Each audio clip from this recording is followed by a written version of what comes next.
My leadership style is definitely more collaborative. When you get to a certain position, it's very hard for you to be the expert in everything. So hiring people that are smarter than you. I was mentioning our chief communications officer was an intern for us. The president of the 49ers used to sell tickets for me. So that means a lot to me, is to hire great people and then see them go on. Welcome back to the Women on the Move podcast. I'm your host, Sam Saperstein.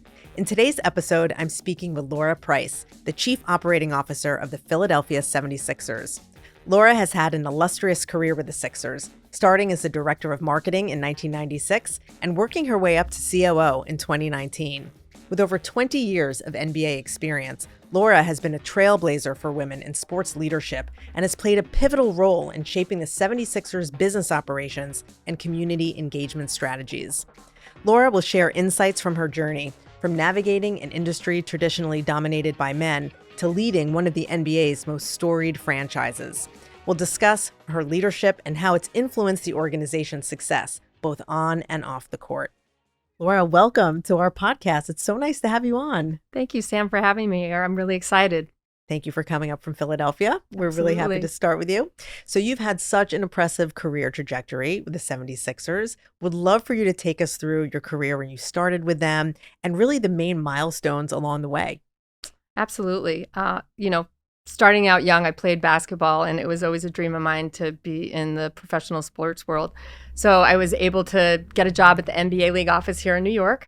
And from there, I was able to network and get a job down with the 76ers starting in 1996. That was the year that we drafted Allen Iverson. Oh, right. Just the milestones for me that have been pivotal in my career have been, getting the opportunity to be a part of a storied franchise. Not only the people that I got to meet, being in an incredible city of passionate fans, which was a new thing for me coming from Colorado. Right. And, just the fact that, you see how important a sports team is. My career started out at the league, and you didn't really get to feel the impact that sports teams had. So getting to come to Philadelphia, and, I shared this story with you earlier, my first month there, fans are telling me everything that the Sixers had done wrong for the entire history of the team. That shows you how much they care about something and the impact that it has on the community. So, we went through 3 ownership changes. So that has been very significant in developing me as a leader, different styles of leadership going through. Yeah. I mentioned Allen Iverson. We had an owner, Pat Croce, who was very out there and in your face and, jumping off of water towers. Had a bus tour with his book tour. So we did a lot of different things. And I got to learn a lot of different aspects of marketing and how to work with a sports team. So I've just been very, very fortunate, I feel, in my career in Philadelphia. I just love that. The thought that you can start with the league, but then move on to a team and really embed yourself in a community. And I think, to your point, that really is a very different experience when you're living with players, their families, then the community, Philadelphia, Camden. Tell us about what it's like to be a part of the community, representing a sports team, but really wanting to make the community better overall. Early on in my career, I don't think I understood how important it was to be a role model, not only just as a person myself, but what the team had as an impact. I think we all remember when Charles Barkley said, "I'm not a role model. You need to raise your kids." And I took that to heart. But when you actually work for a team and you see the difference that you can make, so we go out and do clinics, and our staff will do it. I don't get to do them as much as I used to, but you go out there and these kids look at you like you're a famous person. They want your autograph, and you can make a difference in just one child's life because they see someone that looks like them. But we do make a difference in the community. And I tell people that interview with us, I feel an awesome, and I use awesome twice, it's an awesome responsibility, fun, great, but it's an awesome responsibility that we have as a sports team because we do bring communities together. People do look for us and our players to be leaders and, you stand out in front of things. So that to me is one of the things that I love the most about what we do is we can make an impact in the community, whether it's one life or multiple lives. That is great. And it's such a public facing business. I think unlike so many businesses where people might know the name or the brand, maybe it's a consumer brand, but you don't often see and feel so many of the workers in that company the way you do with yours. Absolutely. So many people look at sports teams really across all different sports and they see the athletes and they think that's the business. But of course, there's a whole other side of the business, really, the operational side. And you've really seen that from so many different angles. Tell us what it's like to be on that side of a sports franchise, and what your day-to-day would look like. Sure. So I think people don't truly understand what we do. I think one of the misnomers is like, oh, when the season ends, your jobs end. So we have, we've gotten much more sophisticated over time, and we have a lot more departments that are much more focused in areas. So, we have marketing that supports our ticket sales and our broadcasting and our sponsorships. We have operations in our facilities. Then we have game day. We have game day experience. We have fan interaction. Strategy and analytics is a huge part of what we do now, because when we're selling sponsors, they need the data. We also need to figure out how we reach our fans. So we're using all kinds of analytics to do that. So that is a year-round business. So it's managing those departments. And, at the end of the day, it's not fun to play in a building that's empty. And that's our job for our team, to make sure that the building's full. And we really saw that during the pandemic, when we weren't able to have fans in the building. It was hard for the players to play, because it was like, so teams were piping music in. But what we ended up doing was we spent quite a bit of money on it. We did a whole side, and we put our entire entertainment team up there. So they would perform during timeouts, and we would do the videos. We would do everything, so our players felt like they had some support. And a lot of the other teams would go back and complain to their people. They're like, hey, when we play in Philly, like, it feels like it's much more of an environment that the fans are there. So, you'll hear our players when they get interviewed. They do have, Philadelphia is very, can be very hard on its players. So a lot of you hear the players say, we love the fans, because you cannot badmouth the fans in Philadelphia, because they will hear it. But they also do know, like, it's like the sixth man on the bench in the playoffs or a big game. Like, they stand up the entire time, they're cheering, they're yelling for the team. So that's a big part of our job on the business side, is, to make sure that whole experience, the holistic experience for the fans is the best in class. I'm assuming in 1996 you weren't talking about the fan experience or analytics or certainly social media. No. So you have seen just so much change, I think, as the industry matured, as new media outlets were there. Can you think of a time where it clicked for you and you realized, wow, we have to do something different starting right now in terms of that engagement and building the fan base? I wish I could think of so websites were just being developed, and we didn't have a department. So this is when we were owned by Comcast at the time. And I remember I was trying to get a budget to just hire somebody to do it. Yes. And again, there wasn't a lot of people that were doing that at the time. And just trying to get people to believe that websites were going to be a thing. So that to me was when it clicked. I was like, if this whole world is going to be connected, the power of us being able to market to fans worldwide. Now leagues have rules and we have, gated stuff, but just the fact that we can provide information all the time and someone can log in from wherever they are. That was the moment for me that I said, wow, this is our world changing. I also say, as I'm pretty glad that back in the day, probably that there weren't cameras and social media. This generation is very smart. Back then, things probably would have gotten out that, we were trying to keep under wraps. So it's a very different world. I love that. So Laura, you're one of the first women to hold such a senior role in the league. And I'm wondering if you can just describe what that's been like for you to see more women hopefully come into the league over the last few years, but what it was like before that, before you had company. Sure.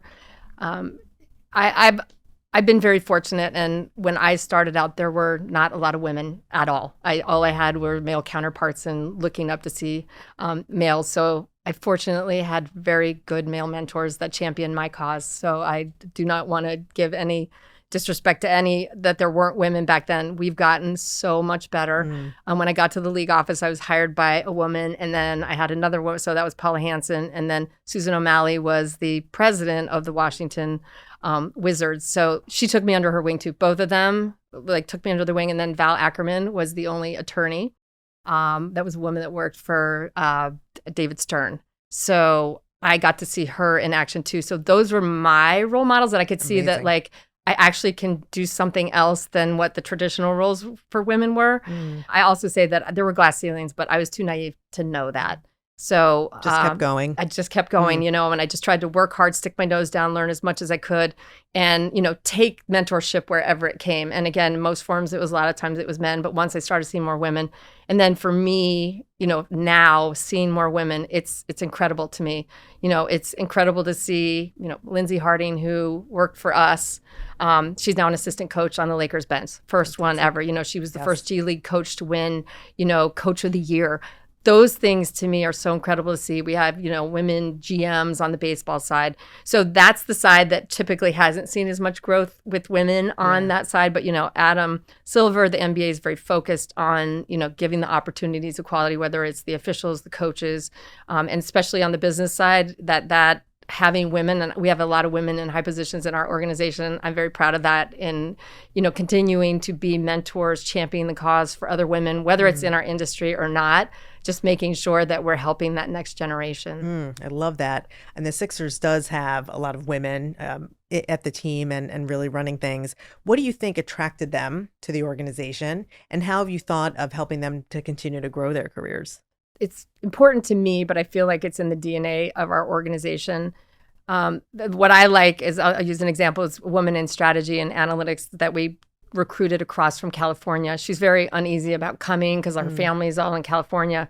So her boss is male, and he reached out to me and a couple other women in the organization and said, can you please do me a favor and talk to her? I really want her here. She's amazing, but I want her to feel comfortable that she's going to be supported. So the fact that he understood like some of her concerns. Right. So to this day, she's a mentee of like 3 or 4 of us. And, she's very happy that she came across and, check in with her to make sure.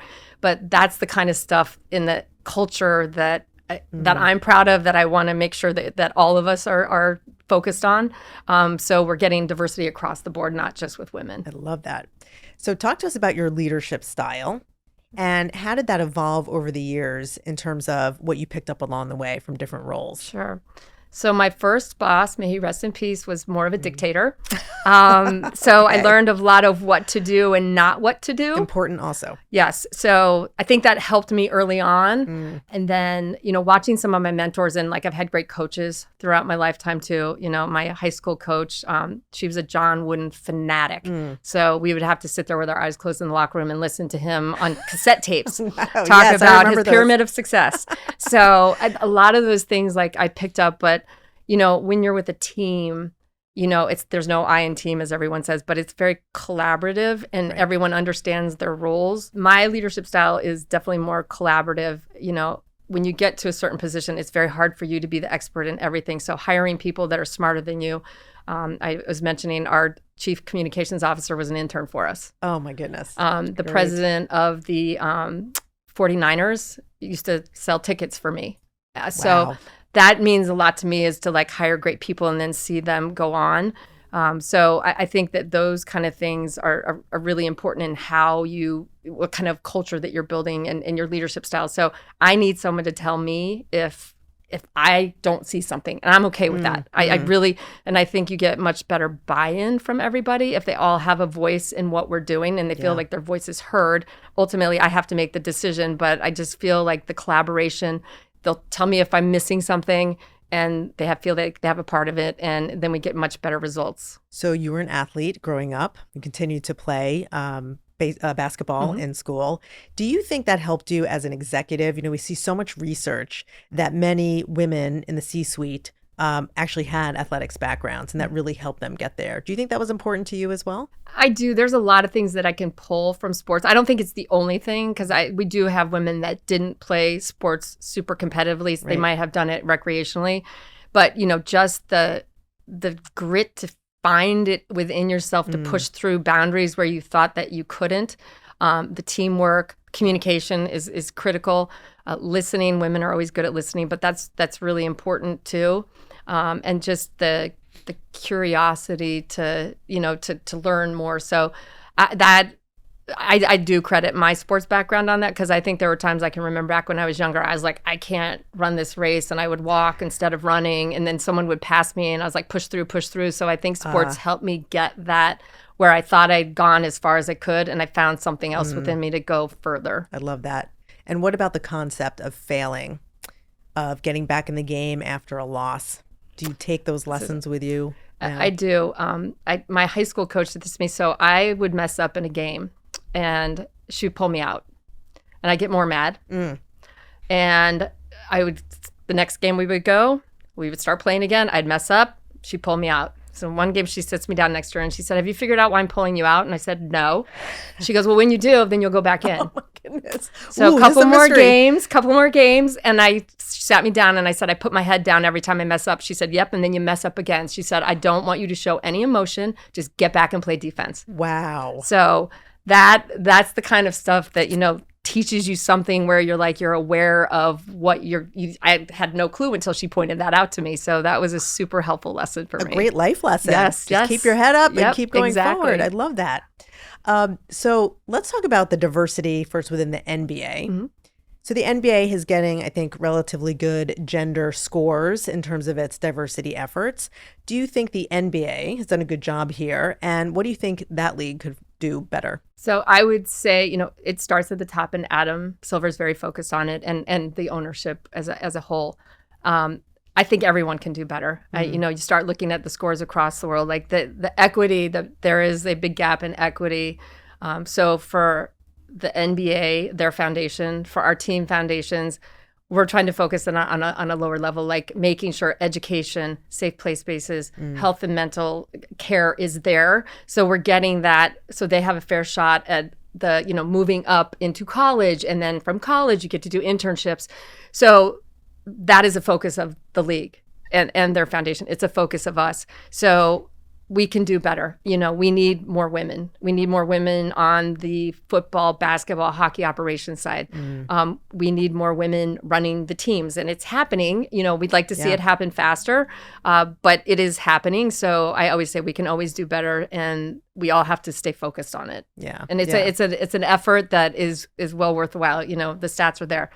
Diversity of thought, whether it's women or just diverse staff, you're representing your fan base. So having that input, you're going to make better decisions. And it shows economically that when you have that diversity, companies do better. I wholeheartedly agree. So what do you think then the WNBA, now that it's growing, we see such star players over the last year, what do you think that influence has had in terms of overall diversity, but just really bringing women's representation into this sport overall? So I would go back to when you asked me about the NBA, like they have been supportive of the W since its inception, and they've been with them lock and step. And, the pay inequities is from eyeballs, right? That is where most of the money comes for all of the sport leagues. So when the eyeballs follow, hence will the salaries. So I would say that, with what is happening in the Caitlin Clark effect, everyone talks about that. I know some of the WNBA players that are in existence now have been like, we've been doing this. We've been here and we've been fighting. We just didn't have the eyeballs. So they're right. And there's a lot. Kobe Bryant and his daughter, they were starting to support it. Having the men's players support the women and showing up, people are starting to watch them. And then they're coming across saying, oh, wow, actually these women can play. This is phenomenal. Yeah. I use a local player, Elena Deladon, that was at the University of Delaware. She sold out every single game when she played. The men's team did not. And people from Philadelphia went to watch her. So if you're good, they will come, and like, look at women's soccer. They get the same pay as the men's soccer team, but they had higher ratings than the men's teams did. So, I give credit to the WNBA. They're taking advantage of it. Caitlin has created that window, but so has Angel Reese. And, there was a lot of other players. I'm watching the drip cams now on social media. People want to see what the women are wearing just like the guys do when they're walking into the game, and then they get sponsorship. It gets them pay outside of that with other sponsors. So it's coming.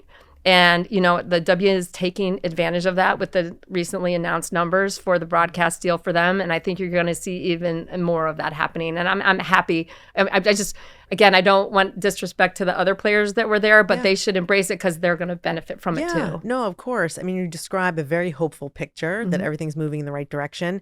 And it almost sounds like, too, it's not just more women playing the game or girls watching. It will be men and boys also watching women play. Absolutely. And that is a huge breakthrough, right? That's where the eyeballs are too. Do you believe sort of in your heart we are going in that direction and there will be just more appreciation of the game by all fans? Absolutely. think it was LeBron that said it. He's like, women play the game much better than we do. Like women execute it at its highest form. Men can play above the rim, so the women can still dunk too. Yeah. But I just think that there is an appetite to watch this audience that they haven't seen before. And there's also, because of OTA, there's so many more ways to watch it. Before, it used to only be like, there's these stations and they only have these slots, and it's going to be the highest performing games, whether it's men's basketball in college or football or professional. So with all these other options, people can consume more, and we can blast on our phones everything to them. So we're getting like a much broader audience to get more eyeballs for the sport. I love that. So a few years ago, the Sixers owners, Josh Harris and David Blitzer, put together the Sixers into a holding company with a few other teams, and you were part of this integration. So can you talk about that? I mean, that seems like a pretty exciting new chapter to come together like that. Absolutely. So when Josh and David bought the Sixers, that was the first team, we were getting to know them. They were getting to know us. Didn't know that in their mindset is they were going to build this huge entire sports empire. So that was 4 years later, I believe. No, it was 2 years later. Then they bought the Devils in the Prudential Center, and then started getting for a feel of like what they really truly wanted to build, and to be a part of them creating Harris Blitzer Sports and Entertainment, and then figuring out how to make that work. We were in different cities, very different cities. Yeah. Newark, New Jersey, and Philadelphia, very different sports, hockey and basketball, and trying to figure out how you work those. We had some failures, but you learn, right? There's failures come as opportunities. The departments that you think would work, so we integrated those were, the shared services. So it's typically, your legal, your finance, your HR, strategy and analytics became one. We tried marketing. That wasn't the best way to do it because it's so specific to each market, and the voice for the fan is so different. I'll give you another example. We thought like, okay, we're going to get a pool of videographers and photogs and we'll have them shoot. Well, we got generic people that are very talented in shooting photography generally, but when you stick them in a basketball game and you've not practiced, the shot selection was horrible because they don't know how to shoot a basketball game. Could they learn over time? For sure. Yeah. So you learn from things like that. Yeah. And, we just felt that wasn't one of the departments, but not recently we just merged our global sales. So we do this for our partnerships because the power of all the brands that we have right now. So we have NASCAR with Joe Gibbs Racing. We have the Commanders, we have the Prudential Center and the Devils and the Sixers. And then David Blitzer, our other owner, also owns the Guardians and Real Salt Lake. So we touch all the major sports leagues. So the power of all of that together and having a global sales team that can be one-stop shopping, we feel is a competitive advantage and probably it's going to be going in the future. So, but the integration of that can be painful. People, again, they're responsible for their local goals. Right. And trying to create that mindset of having everybody understand that it's like act global, think locally. And, I was brought up that way with Comcast because we had a ticketing company, we had a food company, and we had an arena management company. Yeah, so our goal was to get into any building we could, and then we used the hockey team and the basketball team is kind of like, here's the Trojan horse. We'll play a game in your building, but we also want you to use our ticketing, our food companies. Right.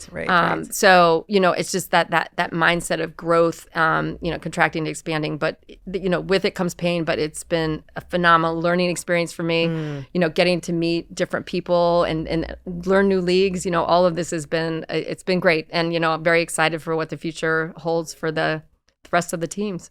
So was there a skill you think you had to learn as you looked at a local team or one sport to something broader? A way of viewing value, for example, or a way of viewing the customer, in this case, maybe a sales customer? Anything you had to do to sort of change your mindset to look at it more broadly? One thing I do find with people, no one likes change. And my entire career has been changed. Like my first 3 years in the CBA, I had a different boss every year. Wow. I took on more responsibility, but my career has been 3 different ownership groups through the Sixers. So adapting to change is really critical. That means you're learning new things all the time and you're accepting new ways. So with the leagues, the NFL could not be more different than the NBA, and the NHL could not be more different than either of those two leagues. And we're starting to get integrated in with Major League Baseball. So meeting with their team president and understanding how they think about things too. It's fascinating to me because you think it's like, sports is sports. Your seasons are different times maybe, but generally, this is how you market to your fans. But, I'll use Major League Baseball controls everything through MLBAM, right? Yeah. But the league doesn't have, the NBA doesn't have that department. They monitor and we have rules of what we can do, but generally it's run by the team. Right. So just learning those nuances and getting best practices, and that goes back to the question you asked me about like just integration of all our companies.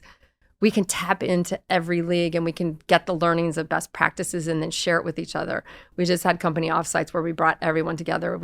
Josh and David own Crystal Palace too, so we had one of their people come in nice from place also. Yes, from the Premier League. So there's just so many things we can learn from each other and how we do things. And that to me is the most exciting part, meeting different people from different leagues, learning from them and getting best practices. So the Sixers training complex in Camden, New Jersey, is the largest and most technologically advanced facility in professional sports, 150,000 square feet. This is unbelievable.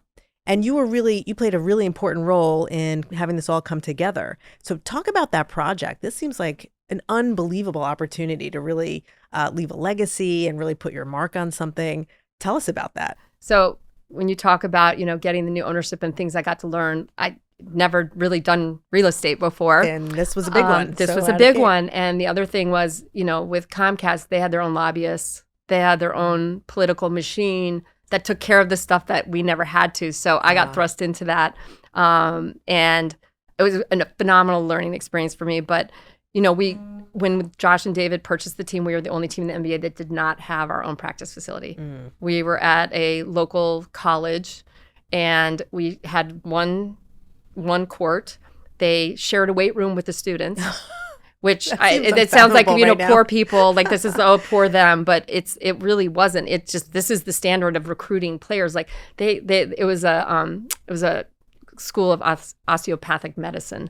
And so all the students would get there early. Our guys would come later for practice and there was one parking garage and it'd be snowing, raining. They'd have to park at the top, walk down, the whole thing. Again, like I said, this is not real world problems, but when you're competing in a world. So that was really important for us to get a practice facility. So that getting to be the lead of that and find out where we should do it. And, we looked in Philadelphia and then we looked in Camden, and Camden is really just an extension of Philadelphia. And they were so proud and they had a perfect spot for it. We have an incredible view that looks back on Philadelphia. Amazing. And we got to build our offices together. That was really important to us, having the business and the basketball together. So getting to do that project, doing it on time and on budget was incredible. And, it makes Camden so proud. When we first were looking at it, there was a Rolling Stone story that came out and it was about the crime that was there. And I got to be really good friends. He's now since retired, the police chief Thompson. And, he spent a lot of time with our owners, spent a lot of time with us, assuring us that we would be fine in this, bringing our players in because it had been like the highest crime. We've had no problems. They've welcomed us with open arms. It's a phenomenal city. And, this building is a source of pride for that community. We brought in other companies. So they're starting to build. They now have a hotel there. There's 3 other major buildings there that are housing major corporations. So we feel like we had a little small part in that, and it was really important to us when you go back to a sports team leading and taking the lead on something. So I'm very proud of that. That's incredible. You really talk about being in the community, obviously is so important to the team. Talk about how you as an ambassador engage with Philadelphia. You mentioned Camden and building this facility. How do you go about establishing those relationships, maintaining them, and making sure that you're really in lockstep with the communities you're serving? One, it starts with for now, this will be my 29th season. I actually spend time walking around the court to get to know our fans. And a lot of times that's where you're making the connections, and they'll reach out to you and say, hey, I have this fundraiser, or, oh, this thing is going on. You do go to a lot of dinners, you do support a lot of organizations, but that's how you understand what's going on in the community. So we have our foundations, and we also have our social responsibility teams. A lot of that stuff funnels through them, and then you're going to the dinners, but it can't be transactional. You have to be present. I'll go back to one time that really made an impact on me. This was years and years ago. There was someone that was holding a fundraiser for a sick little girl who had cancer, and they needed money. And they had asked us if we would come out. So our president at the time, myself, and we brought one of our players. And he stood up there and he just said, I want to thank the Sixers organization. They were there when I asked them, and they're here, and they've given us, autographed merchandise, and they brought this player, and all of you are spending money to help, but you need to support them. Yeah. I just was very impactful in that moment to understand, but those are the touch points. I mean, and it goes back to any relationship, right? It's trust, authenticity, and, just people knowing that you care, that you're not just using them as a transaction for whatever reason that is, whether it's season tickets, sponsorships, or, going out to the community and helping children. Yes. And you can't make that up. No. And you can't do that once. Right. That is an ongoing, long-term type of phenomenon. So I'm wondering how you think about holding yourself accountable as a team. What does success look like to you? And how do you convey that to a team? So we have lots of different success metrics. The ultimate one for all of us is winning a championship. Yes. And you would say, well, on the business side, you really don't have control over that.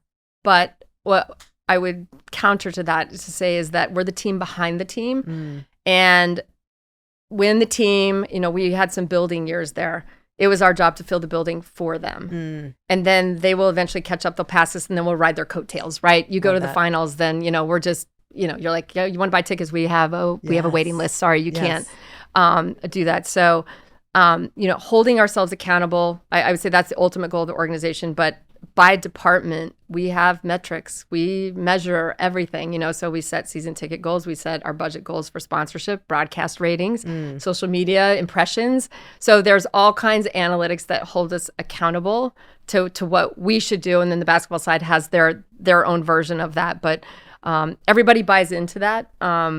We are a sports team, and we, I say this, like, we have the greatest jobs of everyone. We're not solving the cure for cancer, but we make people happy and we make people smile. But we also we are a business, and we need to try to make money. So we have our metrics that we hold ourselves accountable to. I just love the way you describe that.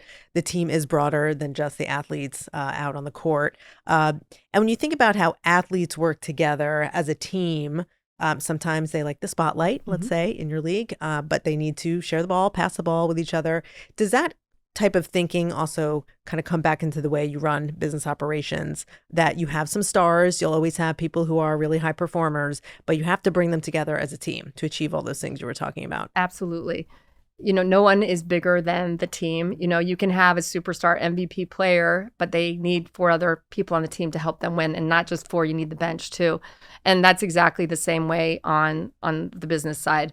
We have people that might be in front of the camera more, but there are people like we are here behind the scenes that are making it happen. So, no one is ever bigger than the team, and the culture that we build, that's the kind of people that I try to look after. You can find out a lot about people and what they say versus what they don't say. And if you listen a lot, you can pick up on those things. But I also think it matters when you're partnering with the basketball side. Recently, we just did a free agency pitch for Tyrese Maxey. That was a total team effort. They had to rely on us to create the entire experience for him and his family, to try to recruit him, from the video to setting up the room. So it was it touched every department on the business side. And that actually helped bridge a huge trust between us and them. I mean, it's there, and I have a good relationship, but, over time, it's usually like basketball's like, we need to focus on winning. Let us do that. You guys will help you with the things that you need. And generally, they're really, really good about that. But that was one of those instances where it was a full organizational effort to get him to come in. And same with Paul George. When we signed him, it was a full organizational effort to get them to come in. Well, so it must make the athletes then really see the entire organization show up. And they know that in the back, the operations, things will happen for them as well. And then it'll be a smooth experience. Absolutely. The players have gotten very, very, very smart. They, in most cases, they're their own IP, and they know their brand power. Joel has more followers than the Sixers' social handles do. Unbelievable. And they also have become very savvy, like even on the NBA PA side, with the Players Association, they understand that it's a 50-50 split. So anything they do to help us on that side. And we've done education with that, but the Players Association does it as well. So when Paul George came in for his press conference, he came over to the business side, and this is teams have done it, but he picked up the phone and was like selling tickets and was talking to someone as our, our sales reps were on the phone. That's great. But to say hello to everybody and say they appreciate what they do. Jimmy Butler, when he was playing with us, he literally, it was around Easter time. He decided he wanted to do just basically an Easter egg hunt. Aww. So he spent all of his own money. He got all kinds of prizes. He had our HR department wrap them up. He hid them all over the complex. And then it was like they let the staff go crazy. Oh, that's so everybody nice. found everything. So, I mean, it was cash, it was TVs, it was iPhones, it was dinner gift certificates. And then he afterwards said, I know how hard you guys all work. And I just want to thank you. So they're getting very, very educated on how we both need each other and the stuff that we can control, the merchandise, the broadcast rating, all those things are just helping them as well. It all matters. Well, the way you just describe your career and being in the industry is really exciting. And I'm wondering, what do you want to tell young women who are thinking about going into this business? I would tell you is dream big. Thank goodness there are women in high positions now that they can look up to.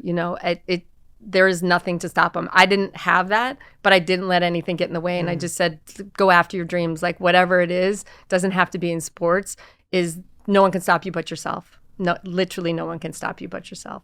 You talked about it in such pride that other people who have worked for you have gone off to do amazing things elsewhere. Mm-hmm. That's part of it too. Mm-hmm. That is growth and talent development. It just might be in another organization. Absolutely. And then I take joy in that. I have an open door policy. It doesn't matter who. If someone wants to come talk to me, that's how I got where I was. So I think that's really important for everyone that's in a position to give back to others. I get a lot of calls from students. I just did one on Friday and we had 30 minutes scheduled and I was really enjoying it. She had really, really good questions. And it had gone 45 minutes and I literally did have a call that was coming up, but I texted someone and said, I'm going to be a little bit late. She goes, I am so sorry. Oh my God. And I said, it's totally fine. I said, I was watching the time. So I got this note and she was so apologetic. And I was like, please don't apologize. I was like, I could have stopped it. But, I just thought her energy and her questions and, if I can help her and figure out what she wants to do, that was important to me. So I really try to do that all the time when I can. Oh, I'm sure she was so grateful and I'm sure you helped her tremendously. Hopefully. Thank you. Lara, it's such a pleasure to get to know you. Thank you so much for being here and talking to us about your unbelievable career. We wish you the best. Thank you. And thank you so much for having me. Thank you for listening to my conversation with Lara Price. It was so inspiring to me to hear about her decades-long career with the Sixers, all the projects she got to work on through the years, and of course, how she champions other women in the business. If you enjoyed this podcast episode, please follow on your favorite podcast platform and share with others. I hope today you learned something that will help you lead with purpose.